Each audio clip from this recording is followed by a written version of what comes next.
Pozdravljeni v novem podkastu Od genov do zvezd. Moje ime je Sašo Dolenc in pripovedoval vam bom zanimive zgodbe iz sveta znanosti. Vzhajanje Zemlje nad obzorjem Lune. Minilo je natanko pol stoletja od nastanka fotografije, ki je pomembno vplivala na samo podobo človeštva. Na božični večer leta 1968 so Frank Borman, James Lovell in Bill Anders, astronavti ameriške misije Apollo 8, povsem nepričakovano prisostvovali enemu izmed najveličastnejših prizorov, ki jih je kdajkoli opazovalo človeško oko. Dogodek je pustil nanje in na vse, ki so ga kasneje občudovali preko posnetih fotografij, zelo močen vtis. V intervjuju še danes, ko so že v letih poudarjajo, da je bilo to najlepše in najpomembnejše doživetje njihovega življenja. Astronavti Apollo 8 so se v zgodovino vpisali z več prelomnimi pionirskimi podvigi. Bili so prvi, ki so zapustili nizko orbito kroženja okoli Zemlje in poleteli stran od planeta, česar ni do tedaj uspelo še nobenemu drugemu plovilu s človeško posadko.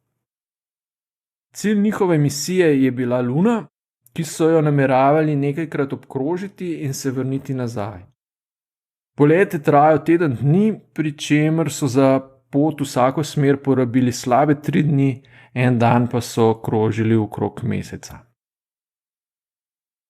Borman, Lovell in Anders so bili tako prvi, ki so prišli v neposredno bližino kakega drugega nebesnega telesa. Ko so krožili okrog Lune, so lahko opazovali njeno zadnjo stran, ki je stalno obrnjena proč od Zemlje. Prav tako so prvi videli Zemljo od daleč. Takega pogleda na domači planet astronavti predtem še niso imeli, saj so krožili samo v nizkih orbitah tik nad zemeljskim površjem. A najbolj veličastna predstava se je odvila povsem nepričakovano, ko so nekajkrat že obkrožili Luno. Med 4. obhodom so skozi okno, skozi katerega so sicer fotografirali kraterje, naenkrat opazili, da se je tik nad obzorjem Lune prikazala do polovice osvetljena Zemlja. V živo so lahko opazovali vzhod Zemlje nad površjem nekega drugega nebesnega telesa. Prav opazovanja tega veličastnega dogodka sploh niso imeli v načrtu, so najprej naredili nekaj črno-belih fotografij, nato pa so v aparat namestili še barvni film in posneli dodatne fotografije, ki so postale legendarne. Danes, ko smo v raznih medijih videli že veliko vesoljskih prizorov, težko razumemo, zakaj bi bila ravno slika majhnega, modro-belega, do polovice osvetljenega planeta, obdanega s črnino vesolja, kako vzhaja nad površjem puste in sivimi kraterji posejane Lune, tako pomembna. A na astronavte je prisostvovanje vzhajanju Zemlje nad površjem Lune pustilo izjemno močan vtis. Kasneje so se ga spominjali kot najbolj čustvenega dogodka na celotni odpravi. Poveljnik misije Frank Borman je izjavil celo, da je šlo za najlepši prizor v njegovem življenju. Pri mnogih odpravah v neznane kraje skozi zgodovino se je izkazalo, da so informacije, predmeti in zgodbe, ki so jih pustolovci prinesli s potovanj, pomembno vplivali na predstavo ljudi o svetu. Marko Polo je v 13. stoletju Evropo seznanil z napredno in do tedaj skorajda neznano civilizacijo na vzhodu, ki je bila v mnogih vidikih bolj razvita od takratne Evrope. S svojimi vplivnimi zgodbami je spremenil predstavo, ki so jo imeli ljudje o svetu in svojem mestu v njem. Še večji vpliv je imelo odkritje Amerike in kasneje kartiranje celotnega planeta za čase raziskovalnih odprav kapitana Cooka v 18. stoletju. Fotografija Zemlje, ki so jo posneli astronavti Apollo 8, ni bila načrtovana. V bistvu nihče sploh ni pomislil, da bi lahko bil pogled nazaj na Zemljo pomembnejši kot prizori Lune od blizu. A slika vzhoda Zemlje nad površjem Lune je postala ena izmed največkrat prikazanih in natisnjenih fotografij 20. stoletja. Fotografija velja za najvplivnejšo okoljsko sliko, ki je bila kdajkoli posneta, saj je sprožila zavedanje, da moramo Zemljo dojemati kot nekaj, kar je morda bolj krhko, kot smo si predtem predstavljali. S fotografijo vzhajanja Zemlje se je človeštvu odprl povsem nov pogled na lastni planet, ki predtem ni bil mogoč. Človeštvo se je začelo zavedati, da morda nima ustrezne predstave o svojem domačem planetu, saj Zemlja oddaleč ni takšna, kakršno so si ljudje predstavljali na osnovi zemljevidov in globusov, ki so jih spoznali v šolah. Da se je človeštvo sploh lotilo projekta Apollo, ki je dosegel vrhunec 21. julija 1969, ko je Neil Armstrong kot prvi človek stopil na površje Lune in izrekel znamenite besede: "To je majhen korak za človeka, a velik skok za človeštvo", je botrovalo predvsem tekmovanje med takratnima globalnima velesilama.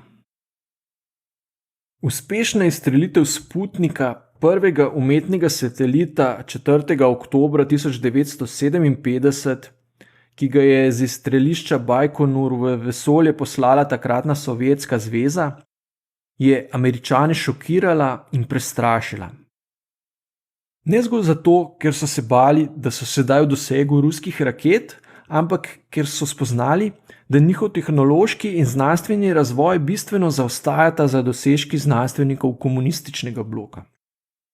Zaskrbljenost, ki jo je v ameriški javnosti izzvala nemoč ob opazovanju preletov ruskega satelita, je poskušala država omiliti z obljubo povečanja državnih vlaganj v šolstvo in raziskave. Za znanost so ZDA začele namenjati bistveno več sredstev, ustanovili pa so tudi nekaj novih pomembnih državnih razvojnih agencij, kot je bila NASA, ki so bile zadolžene, da strateško usmerjajo, razvijajo in podpirajo raziskave, do katerih si država in državljani lahko obetajo koristi v bližnji in daljni prihodnosti. Do naslednjega šoka je prišlo 12. aprila 1961, ko je Jurij Gagarin kot prvi človek z raketo poletel v vesolje, obkrožil Zemljo ter se uspešno vrnil na trdna tla.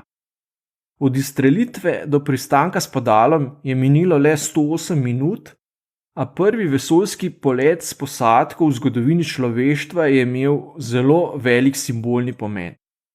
Odprla se je nova doba tekmovanja med takratnima velesilama. Sprva je bilo očitno, da Sovjetska zveza zmaguje. V vesolje je poslala prvi satelit, prvega kozmonavta in prvo sondo na Luno. Podirali so rekord za rekordom.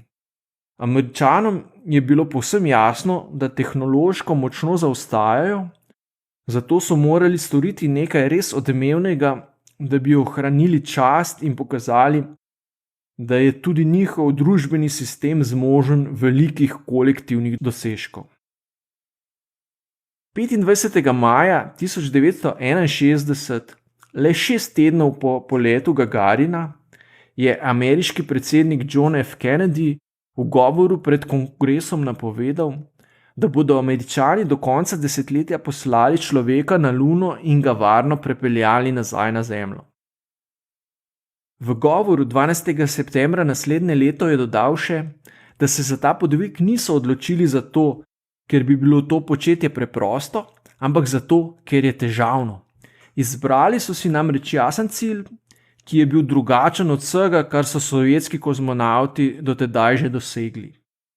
Za izvedbo načrta so morali angažirati veliko ljudi in porabili so ogromno denarja.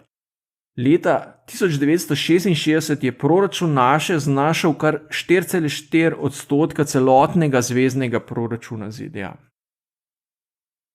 Televizijski prenos, ki so ga pripravili astronavti Apollo 8 iz vesoljske ladje, ko je bila v Lunini orbiti, je bil dotedaj najbolj gledan televizijski dogodek. Ocenjujejo, da si ga je v neposrednem prenosu ali s časovnim zamikom ogledala kar milijarda ljudi oziroma četrtina vsega človeštva. A morda najpomembnejši dosežek projekta odhoda človeka na Luno ni bil v prikazu tehnoloških zmožnosti naše civilizacije, ampak v tem, da je človeštvu odprl oči za nov način razumevanja Zemlje. Podobno tudi za same astronavte, ki so odšli proti Luni, najmočnejših vtisov ni pustilo bližnje srečanje s kraterji na Luni, ampak pogled nazaj na Zemljo. Astronavti so odšli na osvajanje Lune, a so v resnici našli nov pogled na Zemljo. Danes, ko vemo, kaj nam bodo prinesle podnebne spremembe, če ne bomo hitro ukrepali in bistveno zmanjšali izpustov toplogrednih plinov, vseeno ne znamo sprejeti ukrepov, ki bi zmanjšali potencialno katastrofalne posledice povišanja temperature. Da bi lahko mobilizirali ljudi za reforme, bi potrebovali nov posnetek, ki bi imel na ljudi enako veliko moč, kot jo je imela fotografija Zemljinega vzhoda nad površjem Lune pred natanko pol stoletja. To je bil podcast Od genov do zvezd. Moje ime je Sašo Dolenc in z novo zgodbo se vam oglasim že kmalu.